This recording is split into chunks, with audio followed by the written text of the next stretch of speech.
in the shade, truth in every tongue, and courage passed hand to hand. This is where the elders spoke. This is where the rebels whispered. This is where dreamers still return. It's the people's tree. From your hearts to the microphones on your devices, this is Chini ya Mti, under the tree.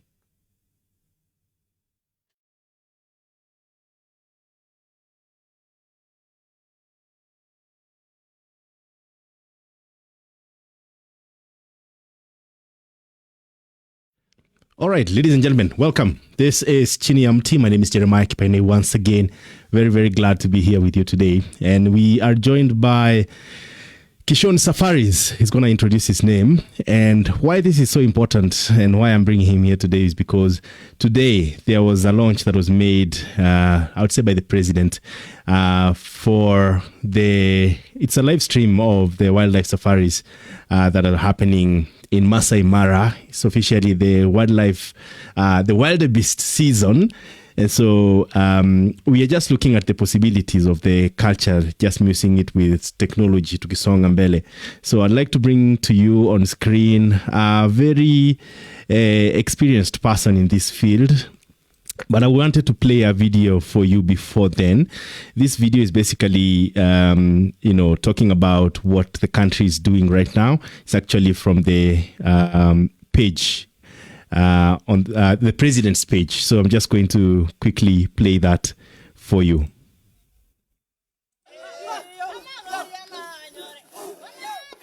Every year, the eyes of the world turn to Kenya, drawn by one of nature's greatest spectacles. In a thundering instinct-driven journey, thousands upon thousands of wildebeests charge across the border from Tanzania's Serengeti into the legendary Masai Mara. They come in search of greener pastures, but what they leave behind is something even more powerful. The Great Migration breathes life into communities. It is more than a marvel, it's a lifeline. From expert guides and hotel staff to rangers and transport providers, thousands of Kenyans find purpose and employment through tourism born of the migration. Together, these experiences generate over 50 billion Kenya shillings every year, rippling far beyond the Mara into Kenya's wider economy. Tunanulia watoto nguo kwa hii biashara, inatusaidia pia. Saa nyingine tunapata marafiki ya wasungu na hatujaenda shule na tumejulia hapa English. Imeniunua mzuri. Sasa nilikuwa nyumba ya matope, nimetoka kwa hiyo nyumba ya matope, nimeingia ya mawe kwa ajili ya Mungu. Every visitor who travels here, every gasp of awe helps sustain a livelihood, a dream, a future. Masai Mara wakati kama huo ni mahali ambao tuseme kila mtu anafaidi. Zile kambi zimejengwa hapa, wenyeji wa huku pia huwa wanafaidi kwa sababu wageni ni wengi. Na siku zote wageni wakiwa wengi, kila mahali kuna biashara. This year's theme, Beyond Migration, reminds us that Kenya's magic does not end with a stampede. From rich cultures to pristine conservancies and luxury escapes, Kenya offers year-round wonder. The Great Migration may last a season, but the story of Kenya, that's a journey for every day of the year.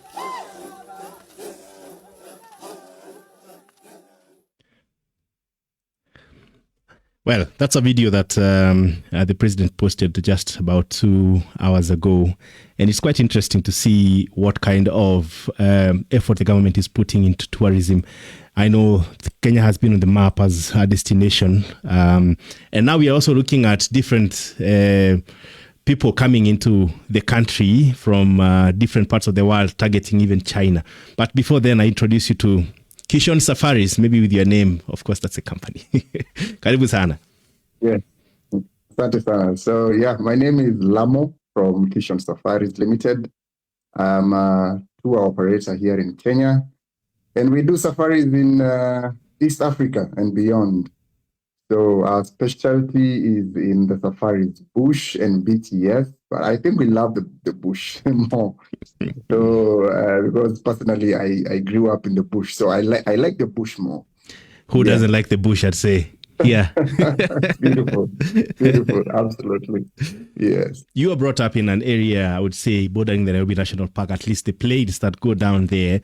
And for most of the situation that we see now with Masai Mara having fences, people subdividing the land, and business also being pushed, just trying to get into newer pastures. Today is the launch for the global live broadcast, just to try and get more visitors to come. But this also comes amid rising fee prices and regulations that are trying to balance between getting revenue and also making sure that the park is not over trampled, and just access that all different revenue streams are tapped into. You are in this industry, and maybe if you could quickly describe it from when these policies were implemented, how you see it in the long run. Well, you started by mentioning that correctly, that I grew up in the outskirts of the Nairobi National Park, for example.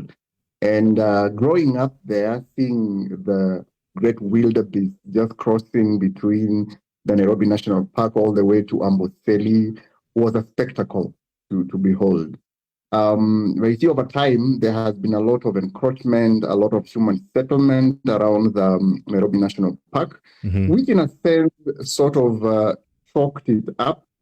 And then again, there was a lot of human-wildlife conflict because, the human numbers or the number of people who are around the park now increased. Yeah, because of course it's at the proximity of the city, so people are able to live there and still work in the city.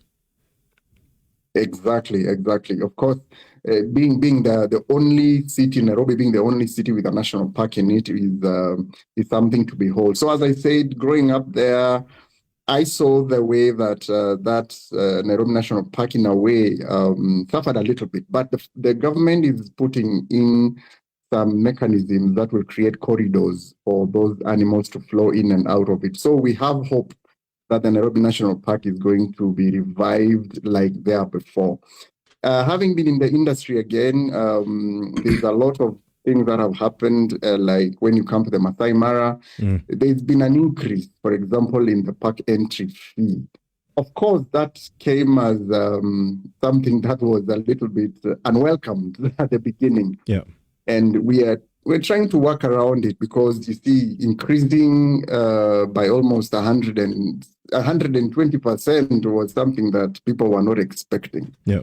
But again, what keeps Masai Mara going is, of course, the Great Migration, which you just highlighted here, and the president being on the forefront just to market it is a great thing. And again, Masai Mara also being connected to the Serengeti is something that keeps the Masai Mara and the Serengeti ecosystem going. And, we are not expecting for the wildlife to decrease at any given time in the future. Yeah. And so, there's been a lot of changes here and there, but we will adjust and see how better to even make this tourism sector to become more vibrant than before. Of course, Masai Mara, as you know, is world over known. And the other day it was put in the World Book of Records because of the Great Migration, the eighth wonder of the world. The eighth wonder of the world. It is something to behold. The eighth wonder of the world. It's something to behold, especially if you can do a balloon safari. Oh, it's breathtaking up there. Amazing. You are coordinating with different sectors, and I just want to understand the ease of working, because even as we market this, I think in a previous live I was just talking about my experience from China, where it was mostly local driven, where most of the people who visit these sites and how they market it, it's targeting the people of China. Here in Kenya now, with the fee hike and the regulations, especially with the Masai Mara, of access to the park using individual vehicles versus having land cruisers, of course, just balancing the local economy, but also looking at the practicality that has with the locals. I think there is still some balancing to be done, and I don't know how that's going to be done, but I don't know what you think, what you've seen, how has that affected, also traffic going to those places now that you're having a business. It's, if I am paying $200 to get into the Masai Mara and I flew from the United States, I think that's worth it. But if I am Kenya and I'm driving there, I have to leave my car and pay a fee that was higher than I had before, then I think that's a different story. I don't know what the experience is. I'm also speculating here. I must say, you see, first of all, in the beginning, it was a little bit hard. And of course, change is always no one wants to change. No one wants to change. But I can look at the flip side of things. Like, for example, there before, there were individuals who would drive their very small vehicles into the park. They don't have the skill that it takes to even drive where there are wildlife. But you see, when you talk about a time coming where it's only Land Cruisers, where experienced people who've gone to school to do the tour guiding and administration kind of a thing, who will be driving the tourists into the parks, there's an advantage to it. I remember some time back I can give an example of the Nairobi National Park. There were people who would go in very small cars and they would have to open the vehicle and probably sit on top so that they can have a good view of animals, which was not quite safe, especially for for them and even for the wildlife. And so, but when you see Masai Mara right now, the way they introduced that, it's only the fact that it's only the Land Cruisers that are allowed to go inside, I can say in a sense has brought a certain level of discipline in the park, because these drivers who are guides also understand the dynamics in these controlled zones where now wildlife are concerned and things like that. So different from before, there is a flip side to it. And then again, I can say there are even areas in the world, if you can Google, there are places in the world where there is over-tourism. There's a place that can have more tourism than necessary, where it's going even to spook the animal, it's going to chase the animals away. And the people who are coming here to view the wildlife and have a good time just, in the parks will not even enjoy the maximum time and the kind of money they pay to come over from all over the world to experience that Masai Mara kind of a feel. But I would say that there is a risk for making such amenities elitist by cutting off people using price. I don't know what the thoughts are, but I feel like however much you have to balance us trampling, especially with Masai Mara, where people can just drive through the park. Most of the parks that I've seen, like Nairobi National Park, they're just designated paths that people drive through. But I think the experience in Masai Mara allows people to drive to where the lions are, to see the hunting, to follow the animals. And as you say, there's a balance to do between spooking them and allowing people to see, and balancing, local ownership versus just making it an elitist issue. But I don't know, maybe if you continue, but I just feel like there really is a balance to be done. And if you're not careful, then this becomes, we have a national park that's private. Well, good. Now you observed well, but you see, driving off-road fast does not happen inside the Masai Mara National Reserve. It doesn't happen.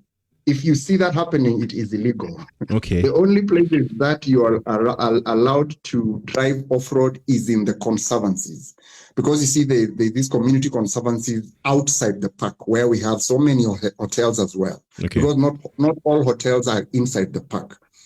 Those are the only places that you can be allowed to drive off-road. But when you're inside, you're supposed to keep on the road. You talk about the elitists. I would not look at it that way, because you see, there are many facilities and hotels in the Masai Mara and in the conservancies around the Masai Mara, and of different prices. For example, if I book clients from here, from Nairobi, they're coming from outside the country and they're going to see the animals in the Masai Mara. Yeah. You'll find those guests who want to be in their own private vehicle. If there are 2, they can have their Land Cruiser. If there are 4, they have their own private Land Cruiser. Yeah. But again, there's also those Land Cruisers that people can, for lack of a better word, carpool. Yeah. Where you pay a certain amount and then you go as a group. You don't know each other, but you can catch this Land Cruiser in the city and drive all the way. You don't have to pay much. Yeah. And then now at the same time also, you have paid in a very competitive, I don't want to say cheap hotel, but a very competitive hotel that is affordable. Also pocket friendly, affordable, Yeah. which is also pocket friendly. So you'll also get to enjoy. It's not only for the elite. Yeah, and I think that's very important to enjoy. But that discipline, I say, is very, very important. Driver guides being the ones that are driving inside the park. As we bring this to a close, I would like to ask, is it a good time to be in the tour industry right now? Just looking at also this marketing that's being done, do you benefit from it? Are you able to tap into it? Because today, again, there's a global live broadcast launch where the Masai Mara will definitely be seen live. It's going to be like on a CCTV being monitored on your devices and targeted across the entire world. Will you benefit from that? Well, we may, or the tourism industry may benefit from this. As in, at the end of the day, what is important is their awareness of what goes on in the Masai Mara National Park. Yeah. Because many people may just be reading about it, but they don't really know what goes on in there. But now, because we have a live feed happening and the president is there to be on the forefront to market it, I think the tourism industry is going to benefit from this. So we are going to expect even next year the number surging from the current situation right now, from what is happening right now. Because you see, between July to October, where the Great Migration usually happens, from Serengeti to Masai Mara and back, and the cycle goes on like that. Yeah. Is usually a spectacle that anybody in any part of the world are just encouraged to come and have this once in a lifetime experience. I can call it a bucket list. It should be in your bucket list where you just come and have this great. You can even start from Kenya, get into Tanzania, or the opposite. Start in Tanzania, get into Kenya, like following the migration. Yeah. And it's going to be something that you will talk about for years to come. I think the Maasai people, from where we come from, you and I, we live in the bucket because if it's part of the list, we live in the bucket itself. But and I'm saying this because someone, Marilyn Sorensen, has asked one question that I think is relevant. Why do the Maasai have to pay an entry fee to visit or experience their native lands? And maybe you could touch onto that because it's been asked. That is a very good question. And being a Maasai myself and, yourself, I think it's something that we can ask the county governments where these national parks are. Talk about the Amboseli National Park, talk about the Nairobi also, because it's part of the Maasai land. We can ask them, even if they will not give us for free, at least they give a certain percentage discount, because we are the people who have kept this animal for long. We don't eat wildlife, we don't eat game meat, and that is why they increased in numbers. So I think it's something that we can take up the county government and ask them, why should we pay like anybody else? And we've been part of the conservation story. I'm not speaking for any of the county or national government because I'm not in any of them, but I would imagine it being a very technical question to answer, looking at, having an international price, a Kenyan price, then a Maasai price. We don't want to get into that right now. But I'm pretty sure it's possible for the people who live in the environs. But now also with the sale of land that you're seeing in those areas, we are seeing that now it's not just going to be the Maasais that are living in the environs of those people, of those areas. So I know for sure, like in Amboseli, where you can drive through, then you're asked where are you going. If you're going home through the park, that's acceptable, especially maybe from the Namanga side coming to the Kimana side. But I think it's going to be a tricky balance to strike moving forward. You really have to think a lot about that. But anyways, I just want to say thank you very much. I don't know if you have a parting shot, especially for this season. Alika watu bwana wakuje. Yeah, I mean, you come to the Masai Mara. Yes, the migration happens between July to October. There's still room, by the way. Other times you'd come and many or even all hotels are fully booked. But right now we have a number of facilities that are new and have just opened. So there's still room for you to come and lodge there and go around the Masai Mara and just see this spectacle that is going to be something for you to talk about for generations to come. Yes, so that's all I have to say. But that one about them, not necessarily, I wouldn't say the Maasais, but the people who live around these national parks, if they can be sensitized about their role in conservation and how this wildlife is benefiting the country, bringing the foreign exchange, and for them to become conservationists in their own right, then I think we are going to have this for posterity, for future generations, not only us, but for others to come after us. So I think it's an incentive that can be given to communities that live around the national parks, to give them those at least reduced entry fees, different from other people who come from far and wide. So I think it's something that we can put it out there and see how it goes. Positivity is the mantra here. I think we just close it there. But again, I think there are some questions that I think it's good for us to think. We'll not answer this one, but Marilyn again says the Maasai are a major part of why tourists come to Kenya to visit. Would it didn't be nice if those fees benefited the tribe? I think that is a long shot. Maybe you have something to say about that before we close. And if actually it is benefiting the Maasai people. Good. Let me give an example. So let me give a quick example of the Amboseli. You and I don't come so far away from the Amboseli. Amboseli is actually next door to us as well. Yeah. When you talk about the fees and, for example, the Amboseli National Park occupies only 10% of the entire ecosystem. It's a very small part of it. So most of the animals usually go to the community lands to graze. So there was even a time that certain programs were done by the likes of IFO, the International Fund for Animal Welfare, where they spoke to the community. I was privileged to be part of those people who spoke to the community about the importance of giving their lands for conservation. Yeah. And these places are benefiting a lot because you find that lodges are being put in these conservancies, and the community is benefiting from the night bed rates. Yeah. And the people are the ones who are the Maasai people are the ones who are being employed as waiters, as guides, as security people, and there's so much that is coming back to the community. And even when it comes to setting up beadwork centers for them to do their beadwork and making the bracelets and all that. So I can say, yes, the community is benefiting from this and other CSR kind of initiatives from these lodges that are around there for those who are sensitive. Yeah. So yes, the community is benefiting, and we are seeing the community. There's a lot of buy-in from the community when it comes to allowing eco lodges to be done in their lands.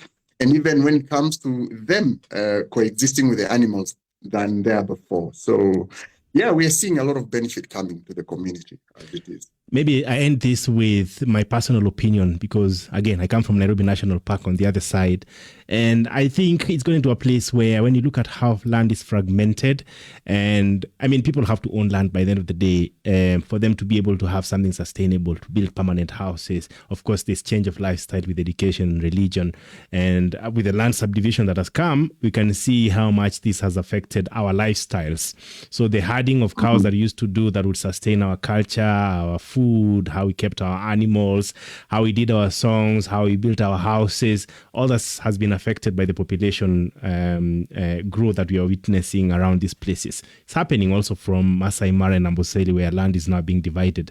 Now, what I would like to say here is, even as we look at benefiting the community, I think it should be less of a CSR thing. It should be less of tokens. It should be empowering them to be able to make money out of these ventures. Because I think with sustainability, I've seen lots of land leases that are being done.